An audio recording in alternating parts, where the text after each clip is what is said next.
Malyan Manka ayaa markii ugu horeysay waxay shaacisay in dib ay isugu soo laabanayaan sayidkii hore ee Sharma Boy, taasoo muddooyinkii ugu dambeysay baraha bulshada asxaabta iyo taageerayaasha ay hayeen kuwo jeclaysanayay in ay dib isugu soo laabtaan. Haddaba muuqaal live ay xalay soo gashay barta YouTube-ka iyo sidoo kale TikTok-ga ayaa laga weydiiyay su'aal taas oo ahayd in ay dib isugu soo laabanayaan sayidkii hore iyo in kale, waxaana ay sheegtay yes inay isku soo laabanayaan.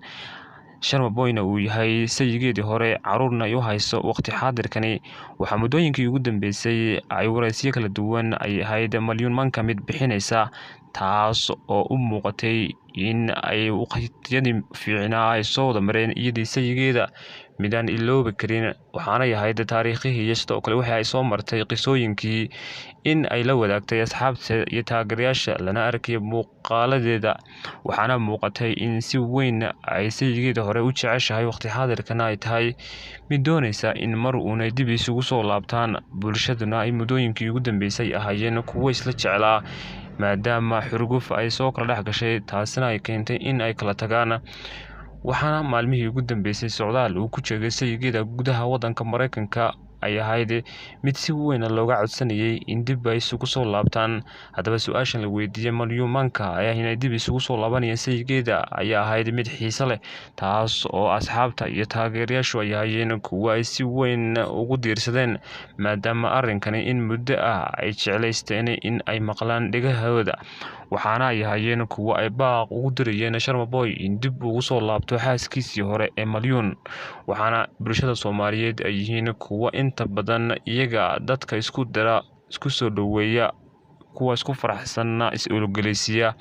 Waxaana Malyan iyo sidoo kale Sharma Boy lagu wadaa in dib ay isugu soo laabtaan sidii ay jeceshahay xaaskiisii hore ee Malyan. Waxaana qisooyinkii jacayl iyo sidoo kale heesihii kala duwanaa ay maalmihii ugu dambeysay soo qaadaysay Malyan ay ahayd mid fariin u ah arrimaha social media ka socda iyo guud ahaan sayidkii hore ee Sharma Boy, taas oo ay habboon tahay in laba shakhsi oo isjeclaa in aanay kala tegin, loona baahan yahay Sharma Boy in waqti xaadirkani weli fursadda ay u bannaan tahay oo ah in xaaskiisii hore ay weli jeceshahay, waqti xaadirkana ay tahay mid gogol xaadh u sameynaysa si ay dib isugu soo laabtaan. Dhalinyarada iyo asxaabta taageerada xoogga u ah Sharma iyo sidoo kale Malyan ayaa tilmaamay in laba qof oo wanaagsan ay yihiin, gaar ahaan Malyan laguna tilmaamay inay tahay murugo ilaa haddana aanay jirin ilaa kala tagooda. Muuqaalo iyo aflagaado ay sayidkeeda ka baahisay, sidoo kalena isagana aanu jirin wax uu ka baahiyay, ayna yihiin dad aad u wanaagsan, loona baahan yahay in noloshooda ay dib u shaftaan isuna cusboonaysiiyaan, maadaama ubad uu dhex yaalo sinaba aanay u kala hari karin. Taasina ay habboon tahay in nolosha ay dib u midoobaan. Waxaana maalmihii ugu dambeysay iyo saacadihii lasoo dhaafay Sharma Boy iyo sidoo kale Malyan ay hayeen kuwo si weyn loo hadalhayay, taas ugu dambeyn ay sheegtay Malyan in dib ay jeceshahay inay isugu soo laabtaan sayidkeeda hore, maadaama maalmihii ugu dambeysay la arkayay heesaha jacayl iyo fariimaha kala duwan ay soo dirayso, taas oo si weyn baraha bulshada looga arkayay. Dadkuna dareen ahaan waxay uga qaateen kuna tilmaameen in Malyan ay tahay qof aad u wanaagsan, jacaylkeedana hore iyo sayidkeedaba ay u hayso muxibo, taas oo loo baahan yahay in lagu tixgeliyo. Sharma ayaa ahayd mid fariin kala duwan hawada loogu marinayay, laguna tilmaamay in Sharma maanta ay tahay maalintiisii, loona baahan yahay in waqti xaadirkana uu dib u soo jaleeco xaaskiisii hore ee ubadka u dhashay, taas oo ay isku leeyihiin abaal, maadaama in badan ay nolosha ku midowsanaayeen, jacaylna uu ka dhexeeyay, shaydaanna uu ka dhex shaqeeyay, ugu dambeynna ay dhacday in uu furo. Hase haatee hadda ay tahay waqti xaadirkani in ay bulshadooda ka farxiyaan, noloshoodana ay dib u hagaajistaan, loona baahan yahay in singalnimadii ay dib ugu laabteen ay ka baxaan. Waxaana bulshadu ay yihiin kuwo jeclaysta mar walba dadka caanka ah ee isfura inay dib isugu soo laabtaan. Waxaana waayaha hore dad san oo kale oo fanaaniin caan u ahaa ay jeclaysteen inay isku soo laabtaan, laakiinse ay suurtageli weyday. Laakiinse ugu dambeyn Malyan Manka iyo sidoo kale Sharma Boy ayaa ah lamaanayaasha ugu taageerada badan leh baraha bulshada waqti xaadirkan, lana filayo in dhowaan ay noqoto arrinkooda mid ay ka rumeeyaan, maadaama si weyn labadooduba ay yihiin kuwo isu jecel. Hase haatee ay weli wuxuun kala dhex taagan yihiin, xurguftaasina ay jirto, loona baahan yahay in si degan oo asxaabta iyo taageerayaashaba ay raalli ka yihiinba ay mar uun uga farxin doonaan arrinkaasi ah inay dib isugu soo laabanayaan. Maalmihii ugu dambeysay ay soo qaadaysay Maryun ay ahayd mid fariin u ah arrimaha social media ka socda iyo guud ahaan sayigii hore ee Sharma Boy, taas oo ay habboon tahay in laba shaqsi oo isjeclaa in aanay kala tegin, loona baahan yahay Sharma Boy in waqti xaadirkan weli fursadda ay u bannaan tahay oo ah in xaaskiisii hore ay weli jeceshahay, waqti xaadirkanna ay tahay mid gogol xaadh u sameynaysa si ay dib isugu soo laabtaan. Dhalinyarada iyo asxaabta taageerada xoogga u ah Sharma iyo sidoo kale Maryun ayaa tilmaamay in laba qof oo wanaagsan ay yihiin, gaar ahaan Maryun laguna tilmaamay inay tahay murugo ilaa haddana aanay jirin ilaa kala tagooda. Muuqaalo iyo aflagaado ay sayigeeda ka baahisay, sidoo kalena isagana aanu jirin wax uu ka baahiyay,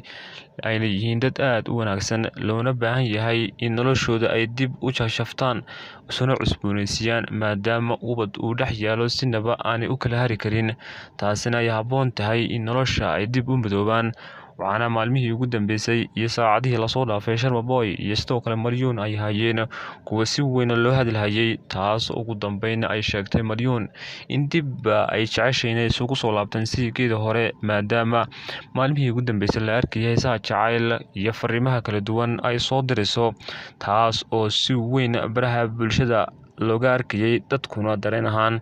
ay uga qaateen kuna tilmaameen in Maryun ay tahay qof aad u wanaagsan, jacaylkeedana hore iyo sayigeedaba ay u hayso muxibo, taas oo loo baahan yahay in lagu tixgeliyo. Sharma ayaa ahayd mid fariin kala duwan hawada loogu marinayay, laguna tilmaamay in Sharma maanta ay tahay maalintiisii, loona baahan yahay in waqti xaadirkan uu dib u soo jaleeco xaaskiisii hore ee ubadka u dhashay, taas oo ay isku leeyihiin abaal, maadaama in badan ay nolosha ku midowsanaayeen, jacaylna uu ka dhexeeyay, shaydaanna uu ka dhex shaqeeyay, ugu dambeynna ay dhacday in uu furo. Hase haatee hadda ay tahay waqti xaadirkani in ay bulshadooda ka farxiyaan, noloshoodana ay dib u hagaajistaan, loona baahan yahay in singalnimadii ay dib ugu laabteen ay ka baxaan. Waxaana bulshadu ay yihiin kuwa jeclaysta mar walba dadka caanka ah